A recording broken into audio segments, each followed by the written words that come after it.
कुरिन्थियों के नाम पौलुस रसूल का पहला खत और उसका 11वां बाब जो 34 आयत पर मुश्तमिल है। तुम मेरी मानंद बनो जैसा मैं मसीह की मानंद बनता हूँ। मैं तुम्हारी तारीफ करता हूँ कि तुम हर बात में मुझे याद रखते हो, और जिस तरह मैंने तुम्हें रवायतें पहुंचा दी तुम उसी तरह उनको बरकरार रखते हो। बस मैं तुम्हें आगाह करना चाहता हूँ कि हर मर्द का सर मसीह और औरत का सर मर्द और मसीह का सर खुदा है। जो मर्द सर ढंके हुए दुआ या नबूवत करता है वो अपने सर को बेहुरमत करता है, और जो औरत बेसर ढंग के दुआ या नबूवत करती है वो अपने सर को बेहुरमत करती है, क्योंकि वो सरमुंडी के बराबर है। अगर औरत ओढ़नी ना ओढ़े तो बाल भी कटाए। अगर औरत का बाल कटाना या सर मुंडाना शर्म की बात है तो ओढ़नी ओढ़े।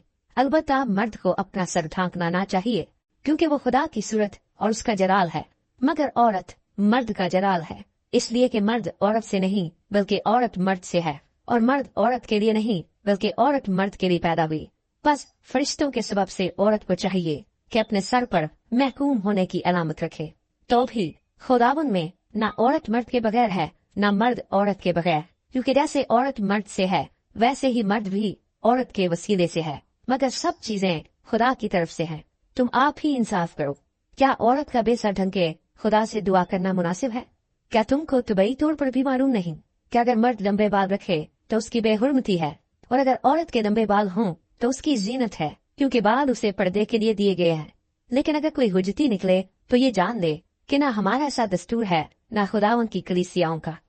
लेकिन ये हुक्म जो देता हूँ इसमें तुम्हारी तारीफ नहीं करता, इसलिए कि तुम्हारे जमा होने से फायदा नहीं बल्कि नुकसान होता है।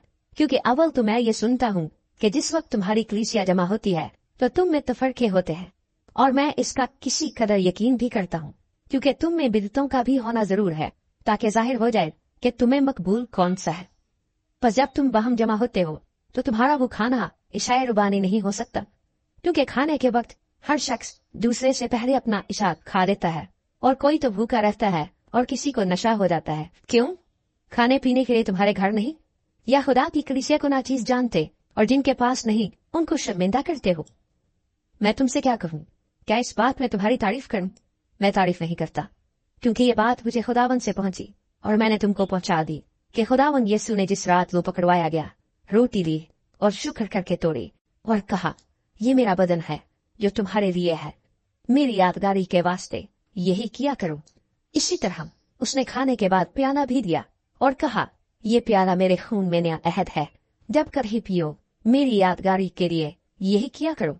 क्योंकि जब कभी तुम ये रोटी खाते और इस प्याले में से पीते हो तो खुदावन की मौत का इजहार करते हो जब तक वो न आए। इस वास्ते जो कोई नामुनासिब तौर पर खुदावन की रोटी खाए या उसके प्याले में से पिए वो खुदावन के बदन और खून के बारे में कसूरवार होगा।